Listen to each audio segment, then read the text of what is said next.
Alright, so this is a 2024 w206, and let's try and get the VIN number here. Try and see there's an issue with this car that is interesting that maybe someone might find some useful in the future. So this one has had an interesting problem.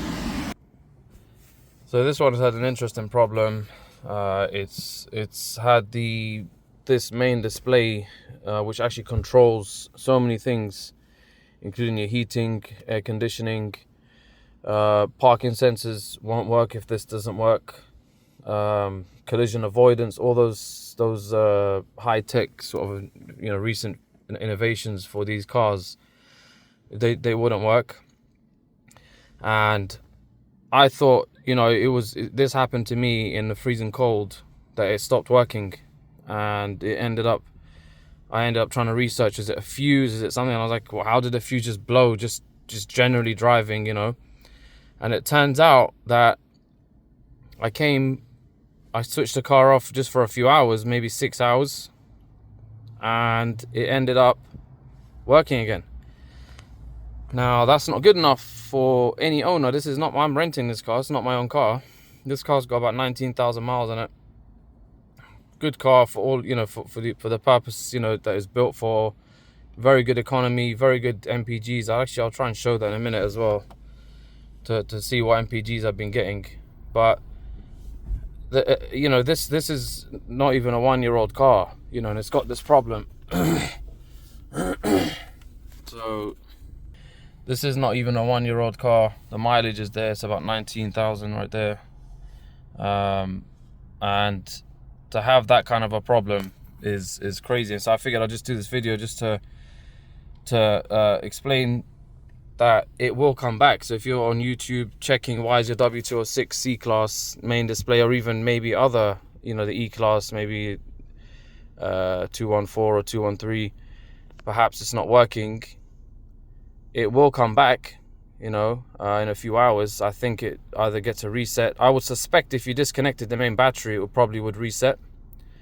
But I didn't do that. This is a rental car. I was not about to do that. I thought, if it didn't fix, I was going to have to get a replacement car. But apart from that, very good car.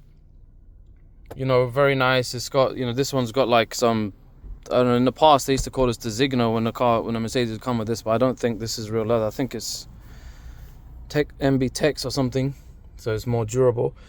But I want to try and see whether my MPG is here, because it was very impressive for being a petrol. I think it was around 50 MPGs. I'm renting this car in London, England. Rented it from Heathrow Airport, as usual when I come here.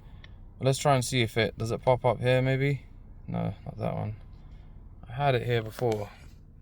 But I think it was about 50. It would be very nice to get that info.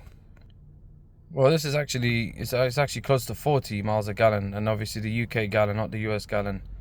The UK gallon has 4.54 liters. The US one has 3.96 or something like that.